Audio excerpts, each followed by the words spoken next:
Assalaamu calaykum waraxmatullaahi wabarakaatu.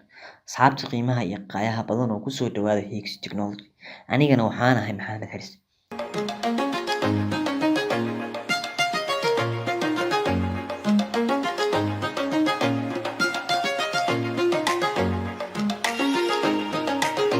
Maanta hadduu alla idmo waxaan idiin sharixi doonaa introduction ka bixin doonaa software-ka ugu caansan software-ada screen recording-ka lagu sameeyo oo lagu magacaabo Camtasia Studio.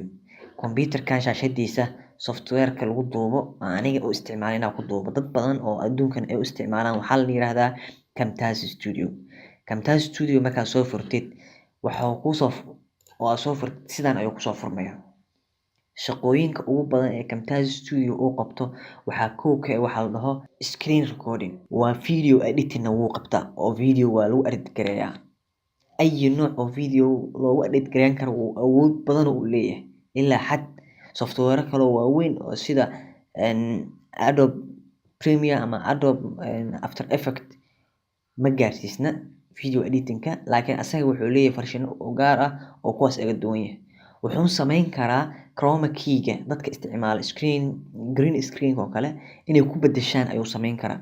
Wuxuu sameyn karaa PowerPoint recording ayuu sameyn karaa. Marka shaqooyinkaas ayuu qaban karaa. Marka koowaad screen recording hadaa rabtid halkan ayaa option ka isticmaalaysaa. Hadaa video rabtid inaad ku edit gareysidna soo gali video inta laga soo galiyay. Aan u gudubno meeshan. Saddex qaybood oo waaweyn oo muhiimsan Camtasia Studio. Qaybta koowaad waa screen-kan oo la yiraahdo display. Video-ga aad ku jiraysid meesha aad ka fiirsanaysid oo display-ga ah waa. Halkan hoose waxaa la yiraahdaa waa meesha video-yada la soo dhigo la jarjarayo.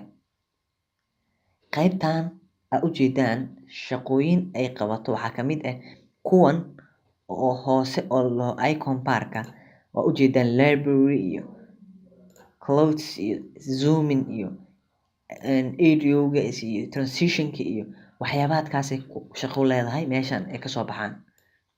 Ma garanaysaa? Halkan kore screen recording-kii meesha laga galayo waa iyo PowerPoint recording. Halkan waxaa weeyaan video in la soo geliyo.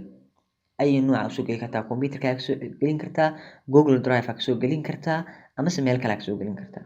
Halkan waa producing and sharing. Waa meesha video-ga laga produce gareeyo laga soo saaro. Markii video aad diyaarsatid meesha ka soo saaraysid waa. Intaas u weyn marka. Meeshan display-ga marka u soo noqono size-kan waa yareyn kartaa waa weyneyn kartaa. Size-keeda waa bedeli kartaa. Ay nooc aad ku sameyn kartaa. Halkan sida u jeedin meeshan waa yarta xoogaa hadda. Hadda u baahdid 5 6 7 waa soo saari karaa video. Meeshan dhinacaan bidix gacanteeda bidix ama gacantaada bidix adiga ama ku aadan dhanka midig ee computer-ka waxa aga jeedaa trunk meel ku qoran tahay. Trunk 1, trunk 2, trunk 3 furi kartaa, 4 furi kartaa, 5 furi kartaa. 10 video isku saari kartaa. Sida u rabtid adiga ku qosaysaa. Ma garanaysaa? Meeshan hoose meeshan waxay weeyaan video-ga isku jirkiisa iyo kala sekshadiisa waa sharixi doona marka cashirka u gudbo. Halkan waxa aga jeedaa meeshan waa sprite-ka waa midka wax looga jiro kadka lagu sameeyo waay. Kana maqaska caadiga ahayd waay. Meeshan copy-gi iyo paste-ga ku yaalo undo iyo redo hadaa rabtid macnaha hadaga back adheys control sidoo kale meesha laga dhigi jiray word-ka oo kale waayaan. Ma garanaysaa? Qaybtan hoos waa weyneyn kartaa, qaybtan korona waa weyneyn kartaa. Halkan fiiri. Qaybtaas waa yareyn kartaa, qaybtan hoos waa weyneyn kartaa. Kanna waa yareyn kartaa, qaybtaas waa weyneyn kartaa. Sidoo kale qaybtan waa yareyn kartaa, qaybtan waa weyneyn kartaa. Waa flexible software ah aad aan u isticmaalo ani ahaan. Wax walba oo video looga baahnaana inta badan boqolkiiba 90 wuu soo buuxinayaa. Marka waxaan rajaynayaa inaan cashirka xigta ka faa'iideysan doontaan.